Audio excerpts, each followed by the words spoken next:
What if I told you that right now, in the heart of America, an economic crisis is unfolding? One that could reshape the way we eat, farm, and even see ourselves as a nation. This isn't just a tough season, I'm talking about a collapse. A 94% collapse in some of America's most vital farm exports. And honestly, most of us have no idea it's happening. Picture this, you're a farmer in Kansas or Texas, waking up to find that almost your entire market just vanished. Sorghum shipments to China, they've dropped by a staggering 94% in just 2 months. Grain is piling up in silos, bills are stacking higher. This isn't a blip, it's a warning sign.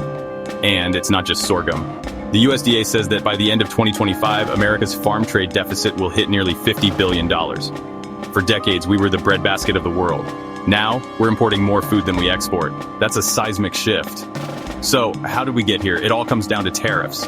In early 2025, the US raised tariffs on a ton of imports, especially from China. And China, they fired back hard. We're talking tariffs up to 120% on American soybeans, pork, corn, and beef. Suddenly, our biggest customers started shopping elsewhere. Let's take soybeans. Back in 2016, the US had 40% of China's soybean market. Today, we're down to just 21%. Brazil is cashing in while American farmers are getting squeezed out. In April, China's soybean imports dropped nearly 30% year over year. They're moving on, with or without us. It's a domino effect. Pork producers are staring down tariffs over 100%. Dairy farmers? They've lost 17% of exports to China this year alone. Processing plants are slowing down. Jobs are on the line, not just on farms, but in rural towns and port cities that depend on this industry. Here's the gut punch. For the third year in a row, the money farmers make from every major crop, corn, soybeans, rice, is projected to be less than what it costs to grow them. We're talking losses of up to $345 per acre. Bankruptcies are up 55% over last year, and climbing.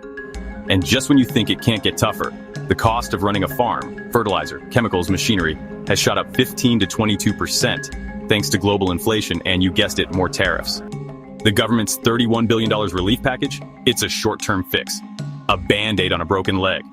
This isn't just about farms. It's about our food supply, our rural communities, and the ripple effects of trade wars that don't just play out in headlines, they hit the dinner table. If things don't change, more farms will disappear, more families will be forced out of business, and America could lose something it's always taken for granted, the ability to feed itself. So, what happens next? That's up to all of us. If you care about what's on your plate, or who puts it there, now is the time to pay attention. If you found this eye-opening, hit subscribe and drop your thoughts below. I want to hear what you think about America's farm crisis and what it means for the future of food.